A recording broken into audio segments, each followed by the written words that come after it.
This interview is brought to you by lynda.com. Very happy to introduce Manveer Hare. He's a gameplay designer at BioWare Montreal. You guys may or may not be working on a game. We're not here to talk about that. You're also a fairly outspoken person in the game industry, and you have a very interesting presentation here at GDC on the advocacy track. I'll let you tell the title yourself. Sure. The title is Misogyny, Racism, and Homophobia, Where Do Video Games Stand?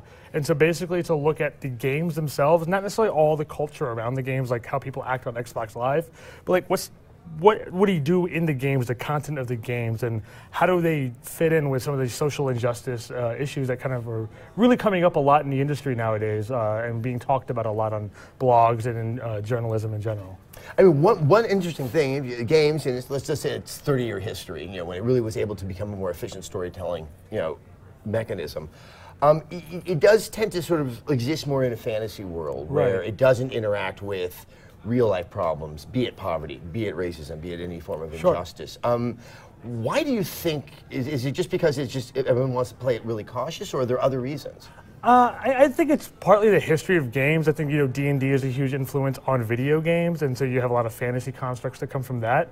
I do think it's harder to talk about issues straight up, so sometimes you make sci-fi games and you have different parts of your sci-fi game that kind of acts as an analogy or a metaphor for a bigger problem, right? You have things like the X-Men in the non-video game sense that kind of speaks to the civil rights movement and now even like the gay rights movement.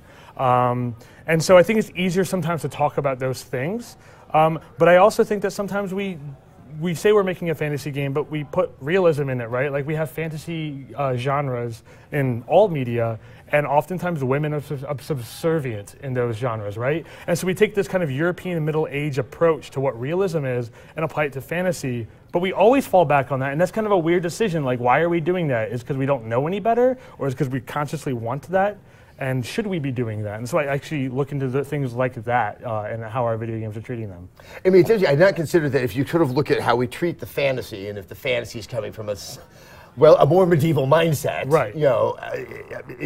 Do you think that's informing even sort of the science fiction and the other types of action games that are out there? That it all goes back to Gary Gygax. I don't think it's straight up that way. I think the general world of culture that we have, and that culture comes from stories we hear, the news we watch, the movies we watch, everything, right? It informs a certain set of biases through stereotypes and things like that. And I think they get reinforced and they just become ingrained in the culture. And so, when you go back and you're like, well, I want to make a family in my game, if I ask you to think about like what would a family, a mother, a father, and a son be in a game, you're probably picturing in your head as like a white family, frankly. It is to picture most of our heads, even me as a racial minority, because that's what the culture's kind of told us is the default. And so I think that's what's influencing these decisions the most, but I think we're part of culture. So if we're redoing that in our games, then we're just reinforcing this loop. And at the very least, let's like clean our house and let's see how we can fix and do better as it. Let's at least be cognizant of it, so we want to make those decisions, that we are consciously making those decisions and we're not just falling back on them because it's the default way to go. Now, one of the interesting things about video games, I think there's a certain more pernicious problem with this in something like film, television, where it's a static medium. Right. You can't change it. But here we actually have player agency. And I would say definitely in a BioWare game and many other games out there where you can make your own character, there seem to be some efforts to let the player create some type of representation of the world as they see it. Absolutely. Or how they see themselves. Absolutely. There's a lot of great games that let you create your own character. I know when I get to create a character, I usually make a brown guy, sometimes a black guy, usually never a white guy, because that's not how I see myself. And it's about identity, right? Like you kind of identify with stuff in the media and you look out for things that reflect your identity. And so for me, it's like, that's what I want to do all the time. And that's one way to go about it. But we also have a lot of authored characters in their games, right? Like we have the Nathan Drakes and the Booker DeWitts, and we have a lot of those guys that look and kind of act the same. They're the kind of everyman hero. But they usually all fall down the same kind of heterosexual white male look. And that, I want to see more authored characters as well that take on LGBTQ characteristics or women. The major game we have of women is like basically Lara Croft in the big AAA games. We had things like Gone Home where you got to play as a female character, and there was a large gay storyline in that game. So there's a lot of, you're starting to see it come in, and I think people are really responding well to those games. I think a lot of us are probably tired of playing the same thing, And so we're getting some new experiences out of it, but we're also reflecting a more fair, less negative society by doing it. And I think that's kind of important. Well, obviously, you know, I could see that on the creative side of the industry, you know, people in your position, Right. you know, who are on the development side, I could see them wanting to sort of move in that direction. But I think I was just reading something quite recently that, you know, from a business standpoint, the idea of having an openly gay character as your lead, or even having a woman on the box, as in the case of Last of Us, Right. that, you know, you have the people that are holding the money just don't seem to want to go that way. Yeah, absolutely. I don't know what the step is going to have to be to create that level of confidence. Yeah, it's kind of this like, it's a catch-22, right? So we haven't made enough games to prove that they can do well, but it says we haven't done it, we go, well, games don't do so well. Ben Kuchera, who you used to run the Penny Arcade Report, did this article in 2012 and looked at this and was talking to some of the guys at EEDAR, which is like a video game research firm, and basically found that male games, like with male protagonists, were selling better. By 25%, I think was the number. But if you actually look at the marketing spends and the budget spends, the games starring women weren't getting the support. So if we're not getting them on equal level ground, we can't really cherry pick that data and go, well, yes, that works, or yes, it doesn't. So I think we got to start pushing, you know, all phases of the industry, you know, whether it's marketing, PR, the executives, the developers themselves. Like, we all have a part in this, and we should start thinking about that, and we should make the game we want to make. Like, nobody should have to be forced to, like, you know, diversify the game if they don't want to. But if you look at the trend a lot across the industry, we kind of stink at it. And I think being cognizant, we can do a better job across the board. I mean, I think a point that I find quite interesting, you know, last year, you know, there's been a lot of this discussion actually in the past year, Yeah. you know, but we have a game like BioShock Infinite, Yeah. which, while you are playing a white male character as the lead, it's actually quite relevant to the plot in this world of racism. Sure. And you have Daisy Fitzsimmons, who is probably one of the few African-American female characters I can think of in a game, Yeah. other than actually in the Assassin's Creed DLC.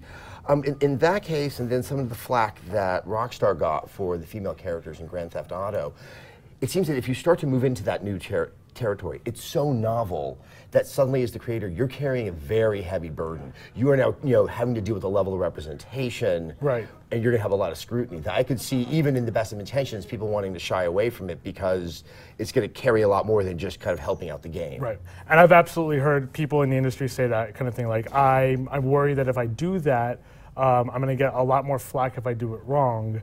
And like, developers have. They're not as humble as you might think when you like at least over drinks and closed doors. A lot of them are very confident, like, I'm really good at writing, or I'm really good at design, or whatever their specialty may be. And I know the people in this industry are extremely smart. So I know if we bother spending some time researching and like vetting our writing and our characters and our thoughts with other people in the industry, that everyone is capable of making fair representation. They don't have problems. Like, if I need to write a female character, I'm not a writer, but if I was a writer and I need to write a female character, frankly, I would probably run my lines or the plot by a number of women writers that I know and respect. So to be like, well, what am I assuming that's a bad assumption? What stereotypes am I falling upon to get another point of view? And I don't think that's that hard to do. We do that all the time already with our content. Like, I think there's a fear there, but I think it's a fear that we are creative and strong and intelligent enough to get kind of past. And some games are going to mess up. Frankly, some games will mess up. And collectively, we should hopefully learn from those mistakes and get better. I mean, is this also indicative, and this gets talked about so much, that look, the video game industry is predominantly male, predominantly white, and that lack of diversity in employment is really what's also helping reinforce kind of the same white male characters over and over again. Even like, frankly, most people are middle class, and even like you see a lot of the same socioeconomic backgrounds in games and things coming from a certain perspective. Like, have you played a game where you're male and white but poor in a game? There's not as many of those, like rags to riches stories, outside of a handful of sim games and some other stuff. Yes, I personally definitely think that influences things greatly, because you write things and you create things and you design things you know and you're comfortable with, and all of that is determined by your class, your race, your gender, your sexual orientation, and a whole host, your age, all those things, right? And so we need to get more people in the industry, but it's, again, like, this is a chicken and egg problem. Like, well, we need to get more people in the industry, but like, how do I get in the industry if I don't even know that's a viable option, or if I don't see myself drawn towards video games because, and maybe I'm not seeing myself drawn towards video games because I'm pushed away by the representation levels in games. Like I've talked to people before, you know, in the African American community.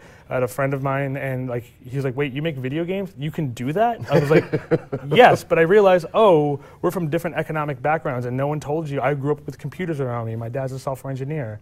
I thought I could always do that. He never realized that that was a viable way to go in life. No, and I think it's a really interesting point, because I know just from my years covering games and just meeting fans, it's a very, very diverse audience. Yeah, absolutely. That plays video games, but I think that sort of opportunities are not being presented to all the people who play games, you know, to learn and understand what the processes are to make them and make that a viable employment. Yeah, and in fact, I believe Latino Americans are the fastest growing segment of game buyers. They buy more games than anybody other demographic, yet you don't see them represent. They're highly underrepresented in games. And if it is, it tends to be, once again, very, almost too novel.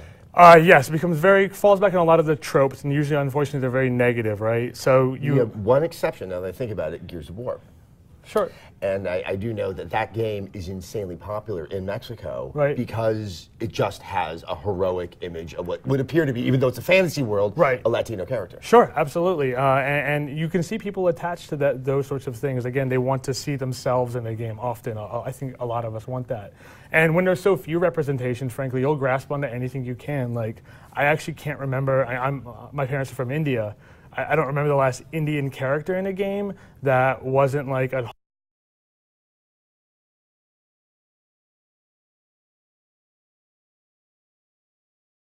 horrible person or a terrorist, frankly.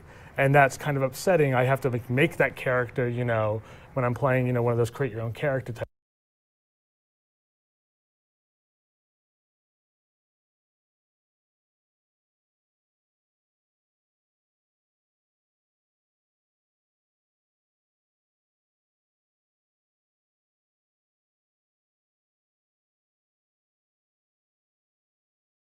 Types of games instead.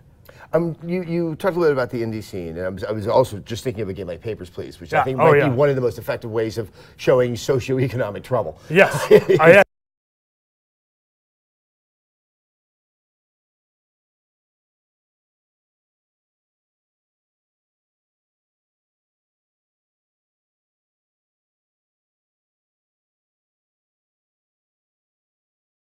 And I talk about Papers, Please in my talk. Actually, it really kind of highlights what I'm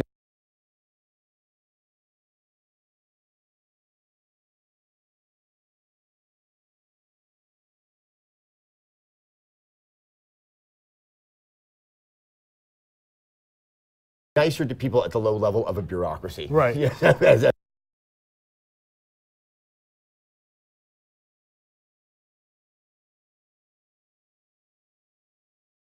As a result of that game. But how essential, and is it, I'm almost wondering if it's only going to start happening in the indie scene. It has to happen there before it can ever filter up to the big budget AAA games. I think it can work from both ends, but I do see probably more and faster progress in the indie scene because they don't have to answer to people, so they have less people to convince. And the more people you have to convince, it's a lot harder because you have to make the logical argument and get them on your side, and then they have to go one step up to their boss, and that has to keep going up. But I don't think it's impossible. But Papers, Please is a great example of the things that you can absolutely do. And what Papers, Please does is it doesn't just represent it, right? It creates game mechanics around like the socioeconomic thing of being a kind of an immigrant or working at the border of a quasi-Eastern Bloc country. And actually that's even more interesting to me because what video games do as well is interaction. So if we only handle the things on the narrative layer, we're just doing what movies and books and everything else can do.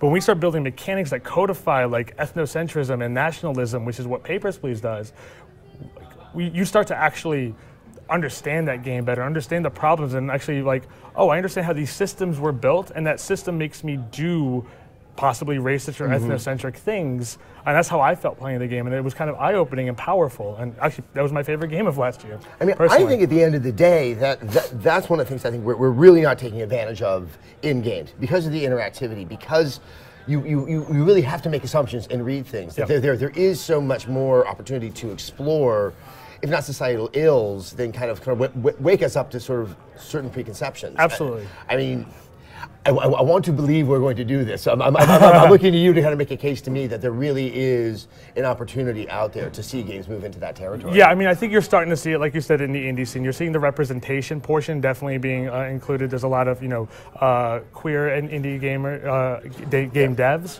who are making games that speak to their causes and what they believe in or how their lives have been. And those have been amazingly successful, at least critically, in terms of people really understanding the content. And I think Papers, Please is a great example of that next order, right? That step of building dynamics and mechanics into your game that have the meaning, because that's how our games are meaning. And I know a lot of people who love those things, and I think they're going to start emulating them more and more, right? You could see how, people love David Simon's The Wire series. It's become a very culturally popular cult classic thing. And you could see how someone could build a game about working on the corner and the problems that you're going to run into if you wanted to try to leave the corner and the systems that are in place. And it'll be a lot more effective to me at convincing someone of the problems of the police system, of the war on drugs, of all that stuff, by working that corner than watching The Wire, which I think is highly effective at making an interesting case for that. Yeah, it's just fascinating. I just thought that obviously a lot of the logic of the drug dealing that happened in that movie, you can see the systems that are immediately applicable inside of a game. That's fascinating. I think my final question is, and because when with games, I think a lot of people sometimes please don't bring your politics into the games. Sure. This comes up a lot, but I'm getting the sense from you, and I know I feel this too, that this is not shaming the games that currently exist. This is trying to sort of broaden what games can do and should do. It's not at the expense of one for the other. Absolutely. I think it's just we have a lot of games out there that are the same, and I would like to see a bigger diversification in games in general. So if the best thing for your game is to make a white heterosexual male character who has the Indiana Jones look, I think you should be able to do that, and no one should kind of bust your chops. You haven't done wrong. Yeah. No, I don't think you've done wrong. But I think it's when, like I said before, it's that pattern that emerges that we all do that, and that not enough of us are trying other things. What I'd like to get to is a point where, as an industry, we're making such a diverse group of games that everyone has different things that they can find that speak to them and fit them. And they'll be of different budgets, frankly. Some things will be more mass market, some things will be in the middle, some things will be tiny, and that's okay. We should have that diverse swath. We'll become a better, stronger, more creative industry, I think, as a result of that. No, and it's something that, as you talk about it, just makes me excited. Whatever you can do to help usher this along, please do. I'll do what I can on my end. Thank you so much for having me.